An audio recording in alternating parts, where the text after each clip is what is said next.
사울의 죽음으로 시작한 사무엘하의 이야기는 6장까지 다윗이 통일국가의 왕이 되기까지 그 과정을 쭉 그려주고 있습니다.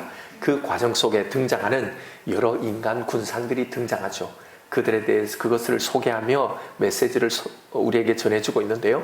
오늘 본문은 다윗과 미리앙을 맺으러 떠났던 아브넬이 암살당했다는 소식을 전해드리면서 이 이야기가 시작됩니다. 이스보셋 왕과 북이스라엘 백성들은 그 소식에 혼란에 빠집니다. 바로 그때 이 기회를 노리고 쿠데타가 일어나는 거예요. 총사령관 아브넬의 죽음은 그동안 아브넬의 위세에 눌려있던 이인자들에게는 기회였죠. 그 중에 바나와 레갑은 그 기회를 틈타 재빠르게 움직입니다. 이미 대세가 다윗에게로 기울었다는 것을 간파한 그들은 이 상황 속에서 우리가 어떻게 해야 살아남을지, 어떤 것이 우리에게 유익이 될지 머리를 굴리는 겁니다. 그들이 생각하기에는 이제 앞으로 다윗이 분명히 왕이 될 건 틀림없는데, 사실 그런데 왕이 된 다음에 다윗에게는 한 가지 부담스러운 사람이 있었단 말이죠. 바로 그게 사울의 아들인 이스보셋의 거취입니다. 그게 확실히 부담거리죠. 그래서 자신들이 이 이스보셋을 만약 처리해 준다면 다윗으로부터 자기가 골치 아픈 이걸 처리해 줬으니 그에 합당한 보상으로 한 자리 받지 않을까라고 생각을 했던 것 같아요. 그래서 이스보셋을 죽이고 그의 목을 들고 다윗에게 간 거죠. 그러면서 당신을 괴롭히던 원수의 아들을 하나님의 이름으로 처단했노라고 의기양양하게 자신있게 말을 합니다. 그런데 그들의 기대와는 달리 다윗은 대노하면서 내가 전에 너희들처럼 사울을 죽였다고 주장한 자들을 어떻게 처단했는지 듣지 못했느냐라고 하면서 그들도 처형해 버리는 겁니다. 결국 이 혼란의 기회를 이용하려 했던 바나와 레갑은 오히려 그 기회 때문에 비참한 최후를 맞이하게 되었다라는 이야기입니다. 이 사건은 우리에게 어떤 메시지를 전달하고 있을까요? 이 이야기 속에서 우리는 어떤 하나님의 음성을 들을 수 있을까 하는 겁니다. 저는 오늘 본문을 기회라는 관점에서 묵상을 해보았습니다. 본문의 등장인물들은 혼란스러운 상황 가운데 모두들 저마다의 기회를 맞이하게 됩니다.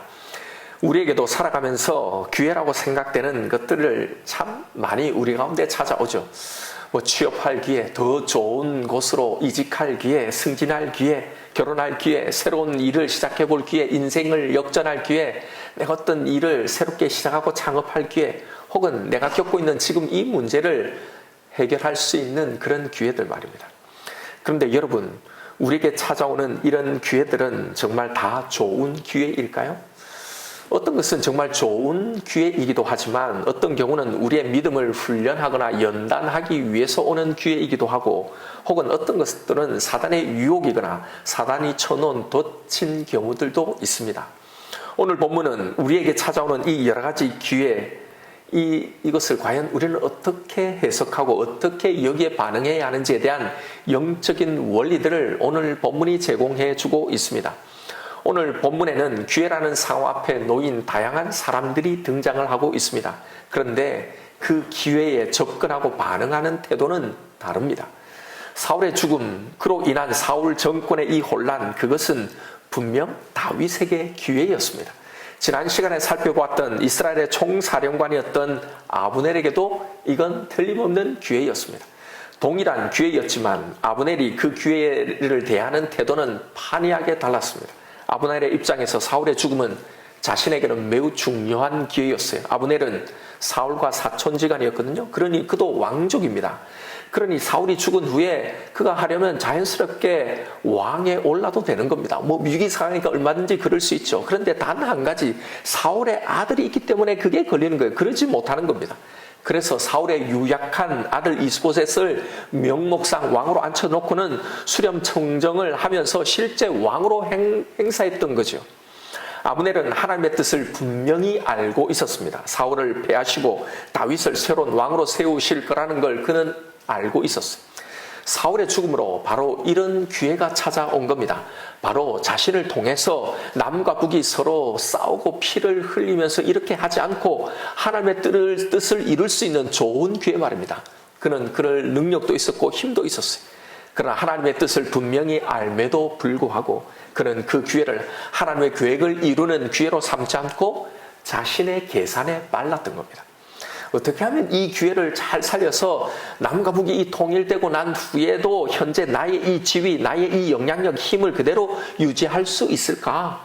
그는 이 기회를 하나님의 뜻을 이룰 수 있는 기회가 아니라 자신의 지위를 유지할 수 있는 그런 기회로 삼았던 겁니다. 아브넬의 이런 결정이 결국 그 기회를 선한 것으로 만들지 못하고 암살당하게 만든 겁니다. 그리고 그의 죽음은 또 다른 사람에게 또 다른 기회로 이어지는 거죠. 분명 다윗에게 오늘 본문엔 또 한 번의 기회가 다시 찾아온 거였습니다. 이제 사울과 요나단 그리고 군사령관 아브넬마저 사라진 무주공산 같은 이 북이스라엘을 얼마든지 손쉽게 접수할 수 있었던 겁니다. 오늘 본문 4절에 갑자기 등장하는 요나단의 아들 이 무비보셋의 이야기가 바로 이걸 말해주기 위해서 나온 거예요. 그가 어린 나이기도 하고 더군다나 사고로 다리를 절었다는 이 이야기는요, 이제 사울의 혈통에서 왕이 될 만한 그런 영향을 가진 사람이 없다라는 말을 하려고 나온 겁니다. 그러니 이 혼란한 틈을 타서 군사를 동원했어요. 손쉽게 접수할 수 있는 좋은 기회였던 겁니다. 왜요? 군 통수권자인 아브넬이 죽었기 때문이죠. 그러나 다윗은 이 기회를 잡지 않습니다. 이 기회에 움직이지 않아요. 그런데 이 기회에 전혀 다른 반응을 보인 사람들이 있었으니 바로 오늘 본문에 등장하는 바나와 레갑입니다. 그들에게도 이것은 놓칠 수 없는 절호의 기회였습니다. 자신들도 이스라엘의 군 지휘관이었어요. 그러나 아브넬과 그의 가문에 가려져 늘 2인자로 머물 수밖에 없었습니다. 그 자신도 베냐민 지파인데 이제 그 2인자의 서름을 떨쳐낼 수 있는 이제 매우 좋은 기회가 온 겁니다. 아브넬은 죽었고 이제 다윗에게는 부담스러운 이스보셋만 남았습니다.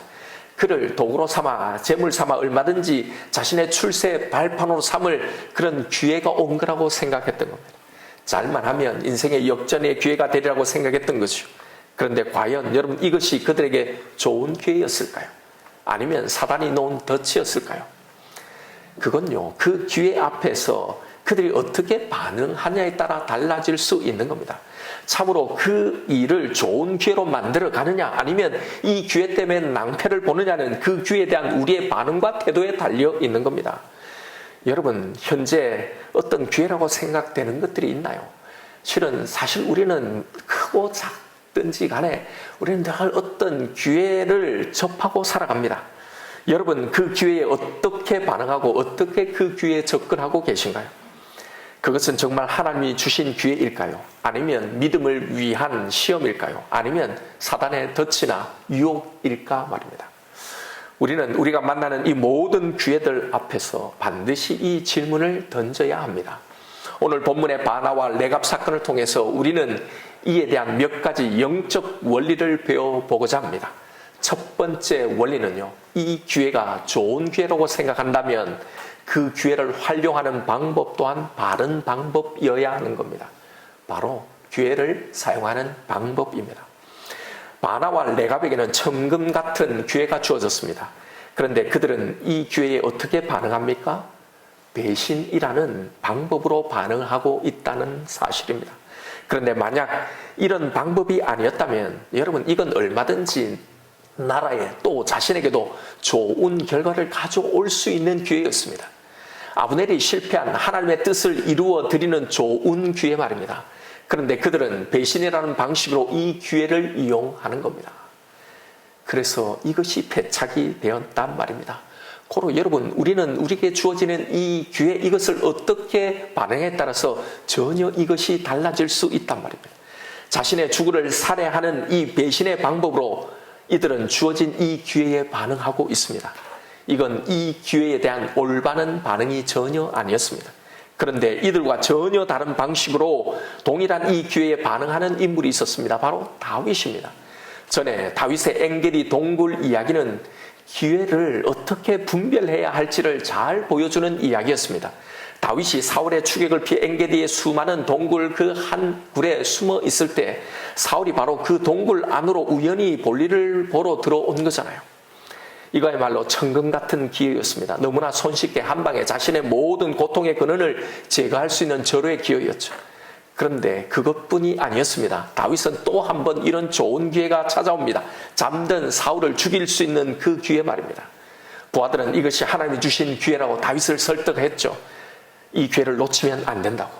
여러분, 누군들 그렇게 생각하지 않겠습니까? 다 이런 상황이 닥치면 이건 진짜 좋은 기회라고 생각했겠죠. 여러분, 때로는 우리에게도 정말 이런 천금 같다고 생각할 그런 기회, 두 번 다시 찾아오지 않을 것 같은 그런 좋은 기회처럼 보이는 그런 제안들을 우리가 받기도 합니다. 그런 상황들을 또 만나기도 합니다. 그런 기회들이 찾아오는 때가 있어요. 모든 사람들이 다 이건 하늘이 준 기회라고 말합니다. 누가 봐도 좋은 조건이에요. 위험 부담이 전혀 없고 성공이 보장된 그런 제안 같습니다. 그걸 받아들이면 지금보다 훨씬 더 좋은 유익한 것들이 많이 생길 바로 그 기회를 잡습니다. 그런데 여러분, 처음에는 너무나도 좋은 기회였는데 많은 사람들이 놓치기 아까운 기회라고 했는데 과연 그게 다 그렇던가요? 그렇지 않는 경우가 참 많단 말입니다. 좋은 기회인 줄 알고 우리가 덥석 잡았는데 그로 인해 더 큰 어려움을 당하는 경우들 우리는 너무 많이 경험하게 됩니다. 여러분, 그걸 어떻게 구분할까요? 다윗은 어떻게 그것을 분별할 수 있었습니까? 다윗은 그 기회 앞에서 서두르지 않고 이것이 과연 옳은가? 하나님 정말 기뻐하시는가? 라는 걸 물은 겁니다. 이 기회를 잡는 이 방법이 정말 하나님의 뜻대로 합당한 것인가 말이죠. 이게 얼마나 나에게 좋은 것을 가져다 줄 수 있는지 그것보다 이걸 먼저 생각했던 겁니다. 이 기회를 통해 내가 얼마나 많은 것을 얻을 수 있느냐가 아니라 이게 정말 하나님이 원하시는 방식인가? 이게 정말 하나님이 기뻐하시는 것인가? 그는 자신 앞에 주어진 그 기회 앞에서 바로 이걸 물었던 겁니다. 그래서 이 기회가 무산되는 한이 있더라도 그는 하나님이 원하시는 옳은 방법을 택했던 겁니다. 이건 분명 자신이 왕이 될 수 있는 절호의 기회였지만 이 기회를 잡는 방법이 하나님이 기뻐하시는 옳은 방법이 아니었기 때문입니다. 하나님이 기름 부어 세우신 왕을 자신의 손으로 해야 하는 이 방법은 하나님의 방법이 아니라고 생각했던 겁니다. 그게 설령 자신이 손쉽게 왕이 오르는 길인 것처럼 보여도 바로 그 방법을 고민했던 거예요. 바로 이게 그가 기회로 포장된 이 유혹의 덫에 빠지지 않을 수 있었던 바로 그 비결입니다. 아무리 기회가 좋은 것 같아도 결코 그릇된 방법으로 그 기회를 잡지 않겠다는 이 영적 원칙을 가지고 있었던 것입니다. 여러분, 이 이야기를 보면서 우리의 모습을 살펴보았으면 좋겠습니다. 우리에게도 기회가 있어요. 기회가 찾아옵니다. 큰 기회뿐만 아니라 다양한 기회, 사실은 매일매일 어떤 크고 작은 기회들 우리 그 속에 살아갑니다. 그런데 나는 그 기회에 대해서 어떻게 반응하고 있는가 하는 겁니다. 그것이 정말 하나님이 주신 기회인지를 여러분 묻고 있습니까? 그리고 이 기회를 잡으려는 그 방법이 정말 바른가? 내가 이 기회를 이용하려는 이게 정말 하나님이 인정하신 것인가를 묻고 있나요? 너무나 좋은 기회라고 느껴질수록 내 삶을 바꿀 수 있는 절호의 기회라고 생각될수록 여러분, 우리는 이 기회 앞에서 물어야 하는 겁니다. 그 기회를 잡고 그 기회를 사용하는 방법은 정당하고 옳고 하나님이 기뻐하시는 방법이어야 한다는 겁니다. 이걸 따지지 않고 어떻게든 이 기회를 잡으려고 한다면요, 여러분 이미 거기서부터 이게 하나님 주신 기회가 아니라는 게, 이게 유혹이고 미혹이라는 게 판가름이 나 있는 겁니다. 그렇게 잡은 기회는 절대로 우리에게 선한 것이 되지 않는다는 겁니다. 그렇게 잡은 이 기회가 우리를 더 어렵게 하고 더 괴롭게 만드는 겁니다. 사실 오늘 본문의 주인공들이 이 기회 앞에 암살이라는 방법밖에는 없었던 것이 아닙니다. 이것으로만 이 기회를 살릴 수 있는 게 아니었단 말입니다. 그 기회 속에서도 얼마든지 올바른 방법이 있었습니다. 암살이 아니라 이스보셋을 설득할 수 있었을 겁니다. 어차피 왕이요, 버텨봐야 안 됩니다. 왕의 자리에 집착하지 마시고 차라리 다윗과 협상하고 그를 왕으로 인정하고 안위를 보장받는 게 더 나을 거라고 설득할 수도 있었을 겁니다. 얼마든지 이렇게 함으로 이 기회를 하나님의 뜻대로 좋게 사용할 수 있었을 거란 말입니다. 그랬다면 자신은 이 기회를 하나님의 뜻대로 사용한 그런 기회로 사용하는 사람이 되었을 거예요. 만약에 그랬다면 아마 오히려 다윗에게 더 큰 칭찬과 그에 합당한 그런 보상을 받았을 겁니다. 그런데 그들은 이 기회 앞에 인간적인 생각, 인간적인 욕심으로 반응했던 거예요. 이게 옳은 것인가? 우리가 이렇게 하는 게, 이 기회를 이렇게 살리는 게 하나님이 기뻐하시는 것인가? 정말 하나님이 주신 기회인가를 묻지 않고 성급하게 자신의 욕심에 이끌려 암살이라는 이 방법으로 이 기회를 잡으려고 했던 겁니다. 여러분, 항상 우리가 기회를 잡는 방식이 패착이 되는 것은 바로 이런 이유입니다. 바로 욕심 때문이에요. 우리에게 주어진 기회 앞에서 이 욕심 때문에 얼마나 이런 실수를 우리는 많이 범하는지 모릅니다. 여러분, 사기를 당하고 어떤 것에 이용당하는 이유가 바로 대부분 이것 때문입니다. 욕심 때문에 그렇게 가는 거예요. 여러분, 기회 앞에 초조하지 말고 이 기회가 금방 사라지면 어떻게 하나 불안하지 말고 멈춰서서요, 내 생각을 멈추고 하나님께 물어야 합니다. 그래서 두 번째 중요한 원리는 바로 이 기회 앞에서 막 우리 속에 솟아오르는 이 욕심을 보고 다스리는 겁니다. 우리는 기회 앞에서요, 늘 들떠 있는 우리 자신을 보게 됩니다. 바로 그 자신을 보면서 이것이 내 욕심, 내 욕망 때문인지 정말 하나님의 뜻과 영광 때문인지를 우리는 분별해야 합니다. 나의 욕심과 욕망을 하나님의 뜻과 영광으로 대치시키면 안 되는 거예요. 얼마나 우리가 이런 일을 많이 범하는지 모릅니다. 우리가 대부분 기회 앞에서 실수하고 넘어지는 이유가 바로 이겁니다. 내가 잘 되면 하나님도 좋아하실 거고 그게 하나님의 영광이 될 거라고 그렇게 우리는 단정하고 생각해 버리는 거예요. 사실 우리 모두는 기회 앞에서 다 하나님께 기도를 합니다. 이게 정말 하나님의 뜻인가? 하나님이 허락하시는 것인지, 내가 정말 잡아도 되는 것인지 우리는 다 묻습니다. 그런데 그렇게 묻고도 결국은 좋은 선택을 하지 못하는 이유는요, 내 속에 있는 욕심이라는 이 정체를 정확하게 파악하지 못해서 그런 겁니다. 우리는 하나님이 주신 기회라고, 하나님의 영광을 드러낼 기회라고 말을 하면서요, 사실은 내 욕심이 그 동기일 때가 많다는 겁니다. 오늘 본문 8절을 한번 보십시오. 바나와 레갑이 뭐라고 말을 합니까? 8절에 헤브론에 이르러 다윗 왕에게 이스보셋의 머리를 들이며 아뢰되 왕의 생명을 헤아려던 원수 사울의 아들 이스보셋의 머리가 여기 있나이다. 여호와께서 오늘 우리 주 대신 왕의 원수를 사울과 그의 자손에게 갚으셨나이다. 여러분, 여기에 주어가 뭐라고 되어 있습니까? 여호와께서요. 이 말이 무슨 의미입니까? 우리는 지금 우리 욕심 때문에, 내 야망 때문에, 내 어떤 사사로운 이익 때문에 이런 게 아니라 하나님의 뜻을 실천한 것이라는 겁니다. 우리가 이렇게 한 것은 하나님이 원하셨기 때문에, 하나님의 뜻이기 때문에 그랬다는 거예요. 여러분, 지금 이 기회를 놓치고 싶지 않은 진짜 이유는 어떻게 쓰는지 이 기회를 붙잡고 싶은 진짜 목적, 그게 무엇인가요? 진짜 하나님의 영광입니까? 아니면 내 욕심인가요? 내게 주어진 기회 앞에서 이것을 점검해 보아야 하는 겁니다. 그리고 그 욕심을 다스려야 하는 거예요. 그래야 이 기회의 실체를 볼 수 있고 이 기회에 우리는 바르게 반응할 수 있는 겁니다. 그래서 세 번째 원리는 바로 욕심을 다스릴 때 우리에게 갖게 되는 영적 안목입니다. 영적 안목을 가지고 이 기회를 봐야 하는 겁니다. 그냥 다른 게 아니라 무작정 이게 좋은 것 같으니까 아니라 영적 안목이 있어야 합니다. 10절입니다. 다윗이 두 사람에게 하는 말입니다. 전에 사람이 내게 알리기를 보라 사울이 죽었다며 그가 좋은 소식을 전하는 줄로 생각하였어도 내가 그를 잡아 시글락에서 죽여서 그 소식을 전한 가품으로 삼았거든.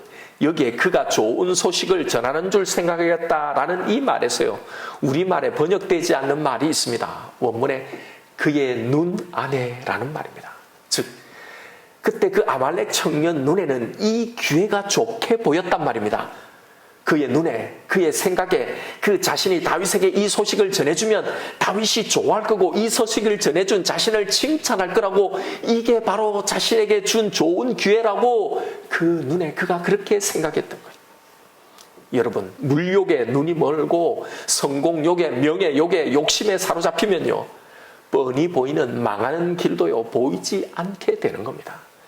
지금 이 길이 살 길인지 죽을 길인지를 도무지 보지 못하는 겁니다.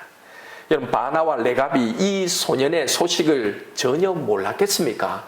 사울이 죽었을 당시에요, 과연 이 사울의 죽음에 대해서 다윗이 어떤 반응을 보였을까? 이 사건이 당시 온 이스라엘 초미의 관심거리였어요.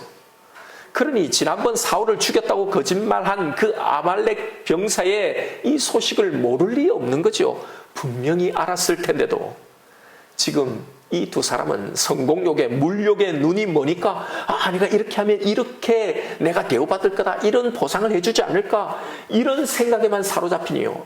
이게 지금 앞으로 어떻게 될 건지, 자신이 죽는 길인데도 이걸 보지 못하는 겁니다.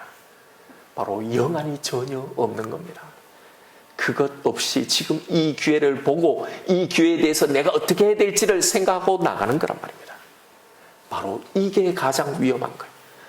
상담을 하면 이런 분들을 많이 봅니다. 이것이 분명 하나님의 뜻이 아니라고 말을 해줘도요, 결국은 자기의 소견에 옳은 대로 가는 거예요. 왜냐하면 자기 앞에 일어나는 이런 일들을 영적인 눈으로 보지 못하는 겁니다. 이게 하나님이 반대하는 길인지가 보이지 않는 거예요. 오직 이 기회가 자신에게 가져다 줄, 내가 이걸 이렇게 하면 그것으로 얻게 될 그 유익, 그 달콤한 유혹에 눈이 멀어서 영적 판단을 어둡게 만드는 겁니다. 여러분, 칼을 들고 서 있는 하나님의 사자를 짐승이 나귀는 보는데 선지자라고 자처하는 발람이 보지 못하는 것과 똑같은 이치입니다. 그렇게 오직 자신이 얻게 될 이 유익만을 바라보는 거예요. 이렇게 어두워지는 겁니다. 그들도 정보를 수집합니다. 그것에 대해서 그냥 덤뻑 달려들지 않아요. 그런데 그들이 수집한 정보는요, 자신을 살리는 진짜 좋은 정보가 아닙니다.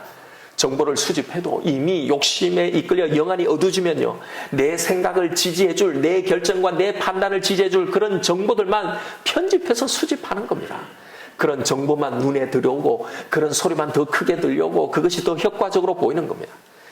여러분, 우리가 정보에 문외한이 되어서는 안 되죠. 그런데 이걸 알아야 합니다.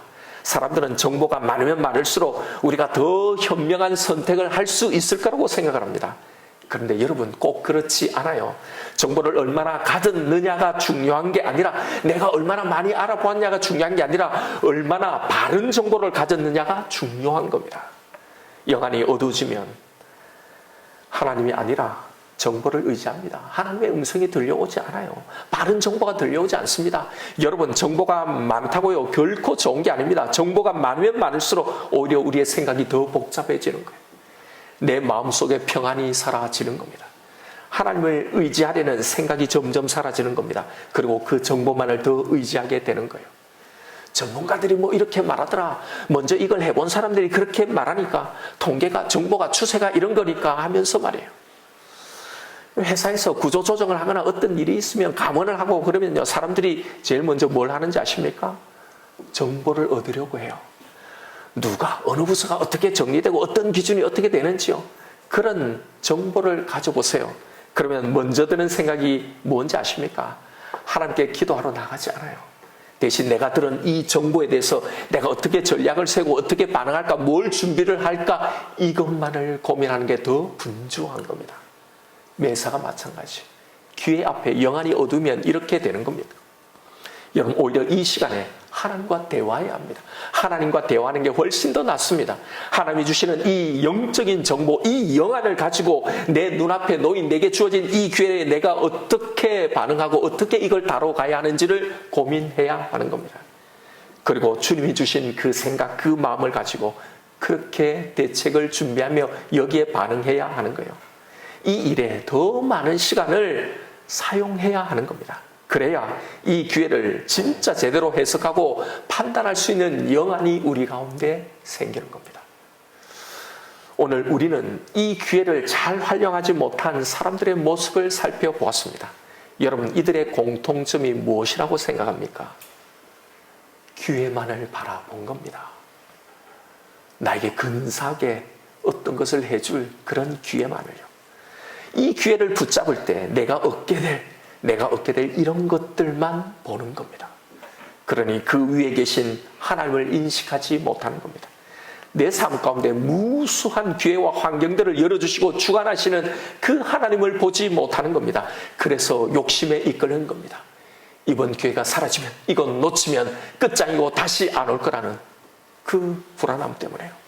그 욕심이 우리의 눈을 멀게 하고, 그러니 영적으로 분별하지 못하니 지금 이 기회를 잡지 못하면 다시는 이 기회가 오지 않을 것 같은 그런 조급함, 그 초조함으로 우리를 몰아가는 거예요. 그래서 수단이 어떻든 방법이 어떻든 막 지금 어쩔 수 없으니까 급하니까 무조건 잡고 보자는 것으로 가게 만드는 겁니다. 그래서 하나님께 더 세밀히 묻고 더 깊이 점검하고 그 하나님의 방법대로 그분의 뜻대로 그가 주시는 그 지혜로 그것을 분별할 그 기회를 놓쳐버리게 되는 겁니다. 여러분, 하나님이 주시는 기회도 있지만 사단이 주는 덕과 같은 것도 있다는 것을 알아야 합니다. 때로는 하나님 주신 기회를 정확하게 보지 못하고 믿음으로 반응하지 못해서 정말 좋은 기회를 날리는 경우도 있겠지요.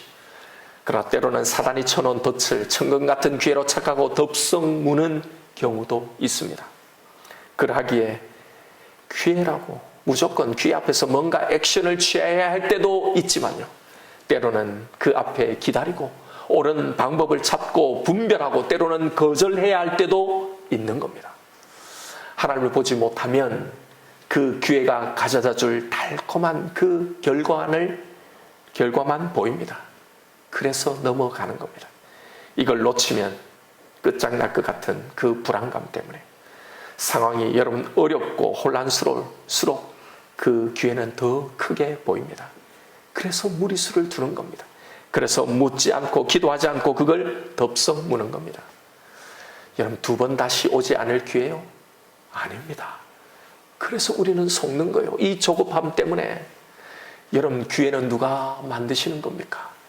기회는 하나님이 창조하시는 겁니다. 하나님을 바라보고 나아가는 자에게 기회를 창조하시는 하나님이 진짜 기회를 우리에게 주시는 겁니다. 이걸 믿어야 합니다. 여러분, 그러니 기회에 목숨 걸지 마십시다. 그 기회에 목숨을 걸었던 사람들은 그 기회로 다 죽었습니다. 이 기회가 우리를 살게 하는 것이 아니라 하나님이 우리를 살게 하시는 겁니다. 그러니 우리는 우리의 운명을 이런 기회에 거는 것이 아니라요, 그 기회 위에 계신 그 하나님께 걸어야 하는 겁니다. 그래서 성급하지 않고 서두르지 않고 결코 하나님보다 앞서지 않아야 하는 겁니다. 이것이 우리에게 주어진 그 모든 기회에 대한 바른 신앙인의 자세입니다. 여러분, 판단이 서지 않으면요, 멈춰서서요, 하나님의 판단을 기다리십시오. 지금 내가 서두르고 있다면, 마음이 급하다면, 여러분, 이게 바로 사인이에요. 그러니 오히려 한 번 더 점검해 보아야 하는 겁니다. 하나님이 진행하시는 그 속도로 가야 하는 거예요. 이러다가 진짜 놓치면 어떡하나? 여러분, 걱정하지 마십시오. 정말로 하나님 주신 기회라면요, 내가 하나님 앞에 이렇게 조심하고 나아갈 때요, 이때 이 시기에 꼭 해야 될 거면 하나님이 속도를 내시고 그 기회를 잡게 하시는 겁니다. 그것을 신뢰하고 믿어야 하는 겁니다. 설령 내가 그것을 놓치더라도 그 이유가 내가 하나님께 묻고 그 하나님의 뜻대로 진짜 제대로 내가 반응하기 위해서 그런 거였다면요, 그래서 내가 혹시 잘못 오해해서 그것을 놓쳤더라면, 그런 우리의 중심을 하나님이 왜 이 좋은 기회를 줘도 못 잡냐, 이제 다시 그런 기회를 없다, 그러고 마시겠냐 말입니다. 오히려 우리의 그 중심을 보시고 하나님은 더 기뻐하시고 더 좋은 것들로 주시지 않겠냐 말이에요. 바로 이걸 믿어야지요. 이런 하나님이 우리가 믿는 그 하나님이잖아요. 그러니 여러분, 그 기회 앞에 초조하면 안 됩니다. 저도 살아오면서 그때 내가 이걸 선택했더라면, 이러지 말고 저랬다면 혹시 어땠을까, 더 낫지 않았을까, 기회를 놓쳤다고 생각하는 그런 순간, 그런 일들이 있습니다. 분명 제 나름대로 기도하며 결정했던 것인데 하나님의 뜻을 묻고 그분이 원한다고 생각해서 때로는 당시로 보아서는 너무나 좋은 기회인 것들을 포기한 적들이 있습니다. 그런데 여러분, 그게 정말 그 좋은 기회를 놓친 걸까요? 아닙니다. 오늘 본문이 우리에게 뭐라고 말씀하십니까? 그 기회가 진짜 좋은 기회가 되는 건 그 기회 앞에 우리가 어떻게 반응하냐에 따라 달리는 거예요. 내가 정말 기도하고 하나님의 뜻대로 결정한 거라면 하나님은 이 기회를 통해서 나에게 받으시려는 그 모든 영광을 다 받으신 겁니다. 이 기회는 하나님 앞에 가장 최고의 기회였고 내가 그 기회를 그렇게 살린 겁니다. 그 기회를 통해 내가 진짜 해야 할 모든 일, 하나님을 영화롭게 하는 모든 일을 이미 다 한 거란 말입니다. 다윗이 광야에서 겪었던 그런 기회들이 다 그랬잖아요. 여러분, 하나님은 선하시고 신실하시잖아요. 우리가 이걸 정말로 믿잖아요. 그럼 내가 하나님을 생각함으로 내린 그 선택과 결정이라면 그것이 가장 최고의 선택인 겁니다. 내 인생 전체를 가장 선하고 신실하게 이끌어 가시는 그 하나님을 우리가 믿기 때문입니다. 하나님, 당신으로부터 오는 확신이 없다면 이 기회를 나는 놓쳐도 좋습니다라는 이 믿음이 있어야 하는 겁니다.